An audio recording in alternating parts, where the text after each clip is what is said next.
Bienvenue dans un petit tutoriel aujourd'hui où on va essayer de savoir ensemble comment choisir et attribuer des images pour vos joueurs sur le jeu Agent Manager de Tony Experience Foot. Donc vous voyez que j'ai déjà rentré les photos, on va le faire ensemble.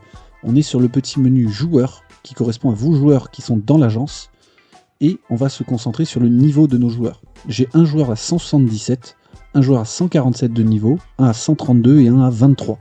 D'accord ? Première des choses, on va séparer tous les joueurs qui ont plus de 174 de niveau, c'est-à-dire 175. Ici, ce sera Ben Sheehan, et les joueurs qui sont en dessous, c'est-à-dire Osborne, Jenkins et Kawano, qui sont tous en dessous de 175. On va commencer avec les cartes normales. Elles correspondent à tous ceux qui ont moins de 175, donc à partir de Osborne. C'est l'immensité des photos disponibles. En fait, vous allez voir dans un petit fichier téléchargeable, on va vous mettre des packs avec différentes équipes. Tous vos joueurs ayant moins de 175, vous irez piocher à l'intérieur des photos qui sont tout simplement les photos standards. Je vous mets en revue ici les clubs français qui ont d'ores et déjà été faits. Je vais prendre un club au hasard, Concarneau. Ce sont les photos des joueurs normaux que vous pouvez attribuer. Ils sont classés avec la lettre B qui correspond à blanc, M pour Maghreb et N pour noir. Vous prenez la photo qui correspond à votre joueur et vous pourrez l'assigner dans le jeu. On va voir ensemble comment j'ai choisi la photo de Matthew Jenkins. Vous cliquez dessus, vous allez sur photo, vous êtes allé jusqu'à Nottingham Forest dans le fichier et là, vous sélectionnez la photo B pour blanc, numéro 1 et vous la mettez directement dans le jeu. Les photos, elles ont été regroupées quels que soient les clubs avec des têtes qui se ressemblent. C'est pas parfait, on en est totalement conscient. Mais Matthew, s'il est transféré dans un autre club, vous pourrez trouver une photo qui se rapproche de lui afin de le suivre malgré tout, même s'il a eu des transferts et que, par exemple, il rejoignait un autre club. On se retrouve ici dans le petit bureau et vous pouvez voir qu'il est marqué que dans des cartes normales, certaines sont rares dans certains clubs.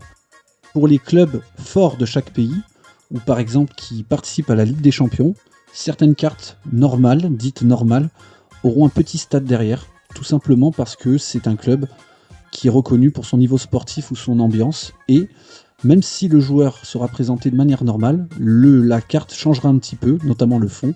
On va prendre l'exemple à Aston Villa de ce que j'ai utilisé pour notre ami Osborne. Donc j'ai pris cette photo et vous avez une photo normale, certes, mais customisée aux couleurs d'Aston Villa. Vous avez compris, on va prendre le dernier joueur, Ben Sheehan, il a 177, lui a le droit tout simplement une carte légendaire, parce qu'il est au-dessus de 175, vous voyez déjà que la photo, le cadre, il est dynamique, voilà, il n'est pas plat comme les autres. On va cliquer sur Ben Sheehan, vous allez faire exactement pareil, vous cliquerez sur photo. Lorsque vous arriverez au moment du choix, au niveau d'Arsenal, vous aurez deux choix, soit le choix d'une carte normale, soit d'une carte légendaire. Donc nous, on va lui mettre sa carte légendaire. Je veux juste vous montrer une première chose. S'il avait eu moins de 175, j'aurais cliqué sur la carte B1 et on aurait eu du coup Ben Sheehan sous sa forme normale, tout simplement, standard, avec l'idée que, étant Arsenal, le club est customisé. Et sachant qu'il a 177, c'est un joueur qui possédera une carte légendaire. Je vais donc cliquer sur légende, puis reprendre exactement la même chose, c'était la carte B1. On est à LB1 pour légendaire blanc 1. Je la mets. Et nous voilà avec Ben Sheehan et sa carte légendaire. Je pense que vous avez tout compris. N'hésitez pas à aller sur le Discord ici pour faire des demandes de cartes si elles n'existent pas. On peut peut-être faire quelque chose, notamment pour les gardiens. Sinon, vous avez tout qui est en place. Cerise sur le gâteau, vous pouvez très bien réutiliser l'image qu'on vous a fourni afin de la rentrer dans Football Manager. Ici c'est le 2024, rien ne vous empêche de le faire sur les autres versions, même le 26, et à ce moment là votre joueur aura également sa carte légendaire dans Football Manager. Il suffira juste de prendre l'idée du joueur et de le mettre dans le petit fichier config. Je pense que ça la plupart vous savez faire.